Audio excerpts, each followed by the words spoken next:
Welcome to The Week Ahead, a podcast by SBM Intelligence. I'm your host, Veronica Pana Ikube. Every Friday, we highlight the key stories shaping the African continent. This week, SBM Intelligence published a report on Nigeria's new tax laws. We polled people around the country and have found that more than 2 in 3 do not trust the government to utilize any extra money judiciously. What can the government do to bridge this trust deficit and prevent the kind of protest we saw in Ghana and Kenya? Next, Nigeria will issue a power sector bond to settle long-standing arrears to electricity companies. This move aims to restore liquidity and boost investor confidence. But will it improve electricity supply sustainably?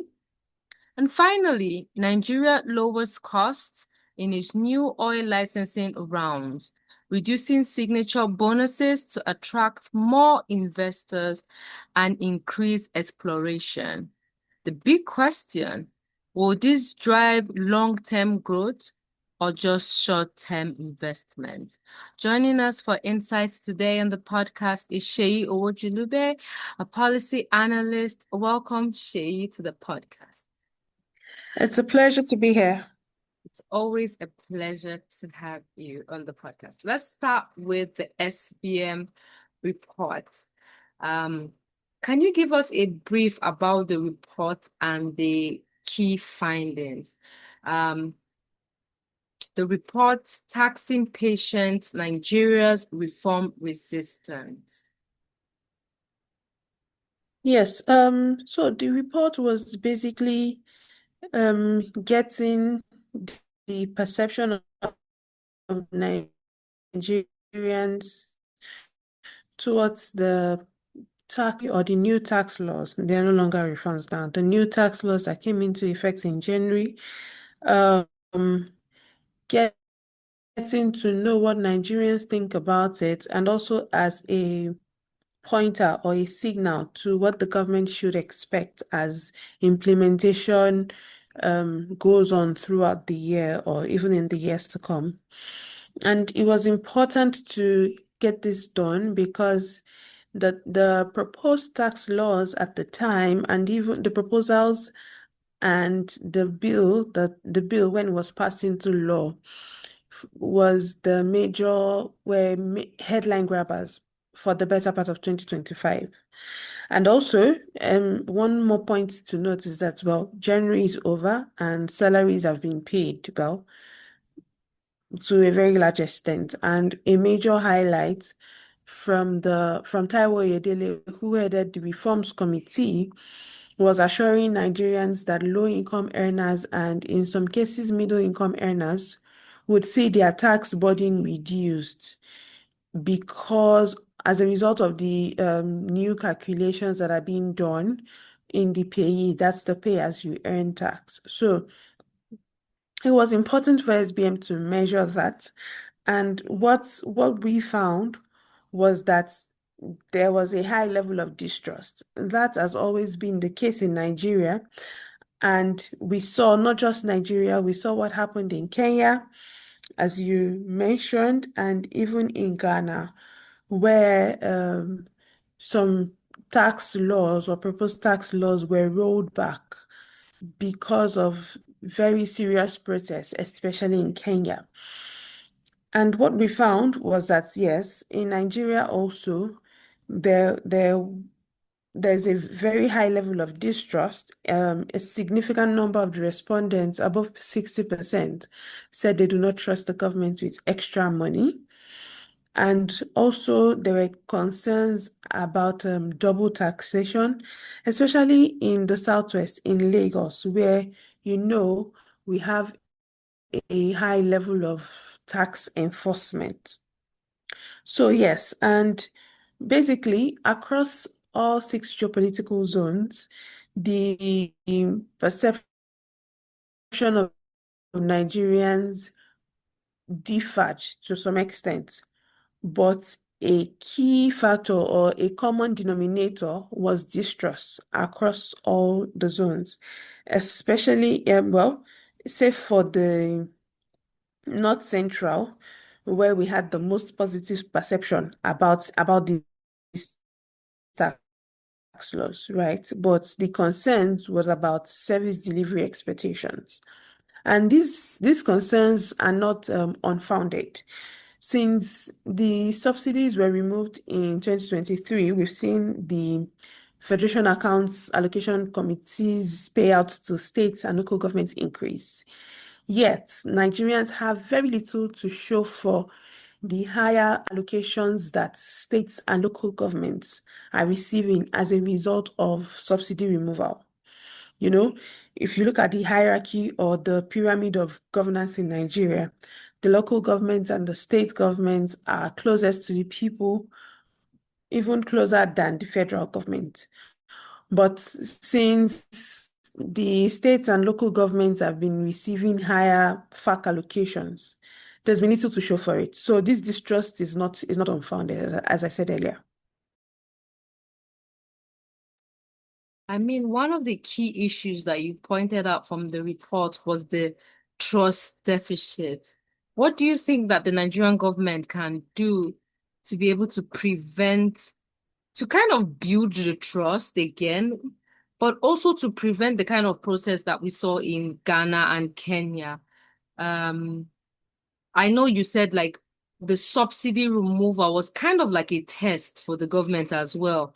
When they removed fuel subsidy to see, okay, what would the money be used for? And you pointed out like monies were disbursed to governments, local governments, and Nigerians didn't really feel the effect of that removal. But going forward, especially with the implementation of the new tax laws, what do you think Nigerian government can do differently to build that trust and to, gain Nigerian support in paying their taxes as well?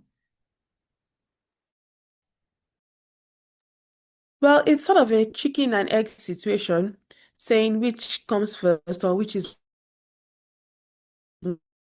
most important. Is it the egg, or would have to ask, should we first improve service delivery, infrastructure and social service delivery to the citizens in hopes that in exchange they'll be encouraged to pay their taxes?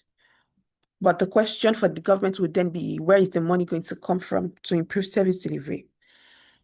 For the citizens, is that, well, you already have so much money. I don't see why you need more, or I don't see why you need me to pay more, especially in for the businesses, and even high net worth individuals who have to incur certain other costs like security.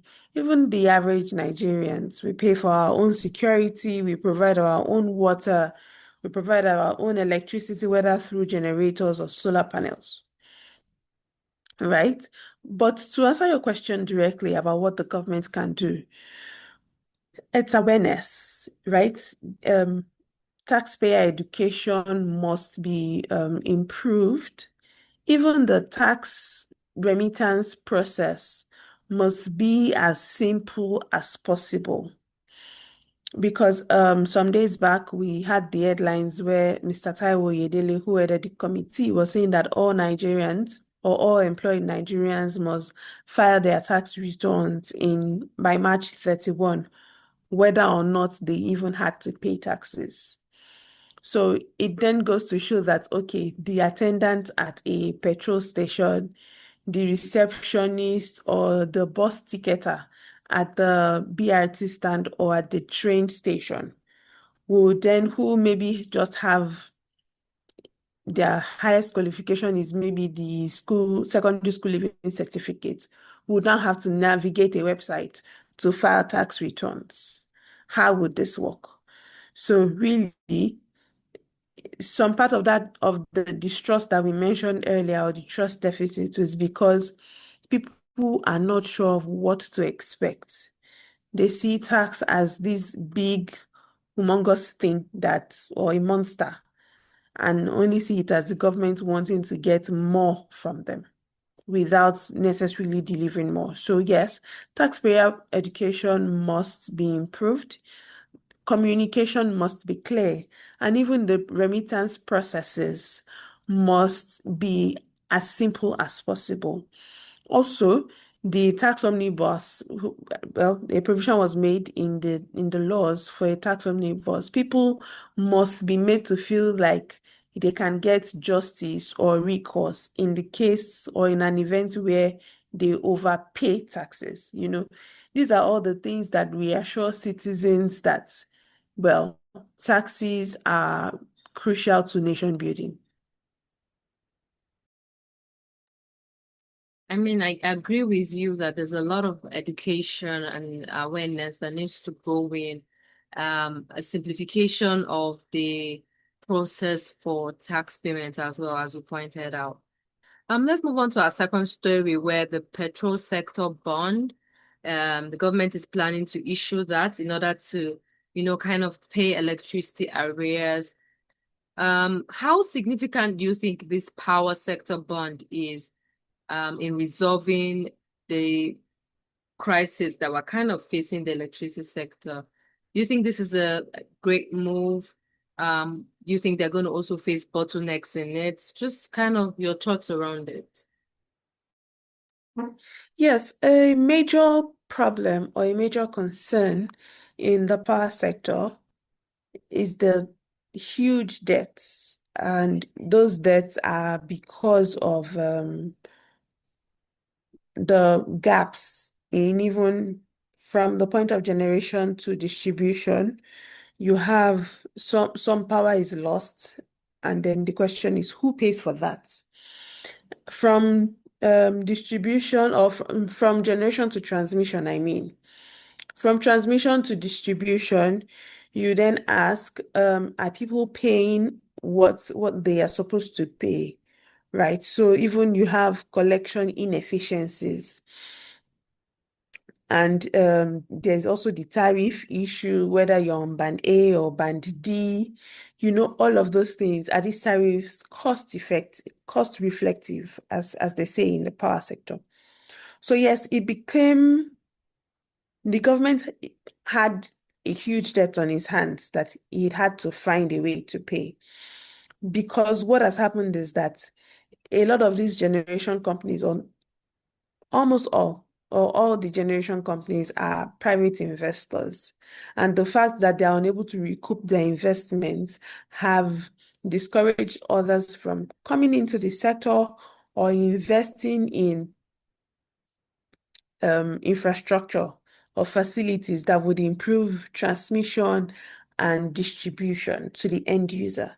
And so that's why the government has issued the first tranche of this power sector bond to sort of plug the gap to an extent. There's still more that would come, but in the interim, what this aims to do is to clear legacy debts and strengthen the balance sheet, or yes, strengthen the balance sheet, breathe life, if I can say that, into the balance sheet of key players in the sector, especially the generating companies. So yes, that's what it has, that's what it is in a nutshell, but it's not without its own bottlenecks, as you were asking, because what the government has basically done is to swap debt for debt. It has now shifted the debt from the the companies or the industry stakeholders to private investors who who trust the government with their funds in anticipation of returns at a certain time. And so it's also not this bond, even though it would pay off or clear off some legacy debts, it's not a solution for the collection inefficiencies, right? Because it's just a case of even if you clear off these debts over the next 6 months or 1 year, the collection inefficiencies persist. And so another debt is being racked up as you're clearing one. So That those are some of the bottlenecks, and of course, this also adds some more pressure to Nigeria's public debt and revenue balance sheet. But like, do you think it will be a success? Let me kind of like put it that way. I know you had pointed out like some of the things that it will do and the challenges to face, but do you think this will create better electricity for Nigerians? Or does it just address one part of clearing debt as opposed to, electricity for all 24/7, which is what we need right now?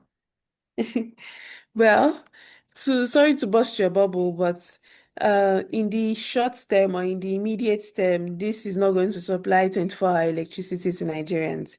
It's mainly to clear off legacy debts in the power sector with hopes that other investors and even more experienced investors would be encouraged or enticed to come into the sector and participate.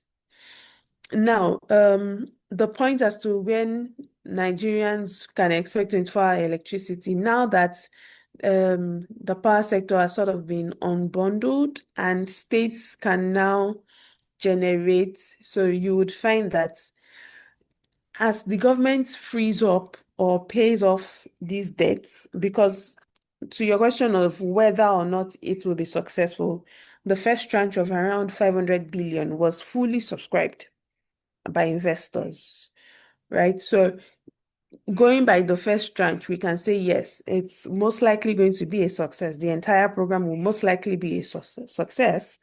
But out of 500 billion, the government is still hoping to raise in total around 4 trillion. But the debt in the industry is around 6 trillion. So you can see when I say it's not an immediate fix or immediate solution to 24-hour electricity, it is merely going to clear off the legacy debt such that states and private investors who want to come into the industry to sort of invest and generate electricity or be involved in the electricity business will not already have a debt burden on their necks. I mean, like economists will say, in the long term, we're waiting for the long term as well. And on to our final story, where Nigeria lowers cost in its new oil licensing round. I mean, the big question here is, will this drive long-term growth or is just short-term as well? What difference will this be? Do you think we're gonna have more investors or more, I mean, like home-based investors coming to the market as well? What do you think this is gonna do? Are we going to see more of foreign investors, or we're going to see more Nigerians take, that leap of faith and, join the oil sector? Well, I'd say that the oil sector is currently shaping, getting its structure or its form after the exit of major international oil companies from the onshore assets, moving, and these companies have moved on to offshore and even deep offshore assets, right? So, and as a result of this, about 40% of Nigeria's crude oil output is currently credited to domestic oil companies. So domestic oil companies are now major stakeholders in the oil and gas sector, in Nigeria's oil sector. It's no longer the international oil companies that only call the big shots, right? So, but going directly to your question about what this means, well, first is that yes, it lowers the barrier of entry to these bids round to encourage more companies to make realistic bids on these oil fields, right?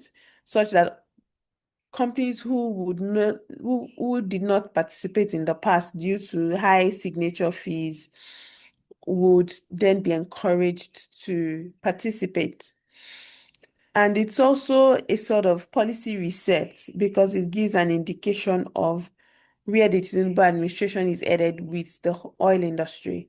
You know that last year in 2025, the government signed a number of executive orders on reducing the bottlenecks and simplifying business processes in the oil and gas sector. So this is also like a policy reset in that direction.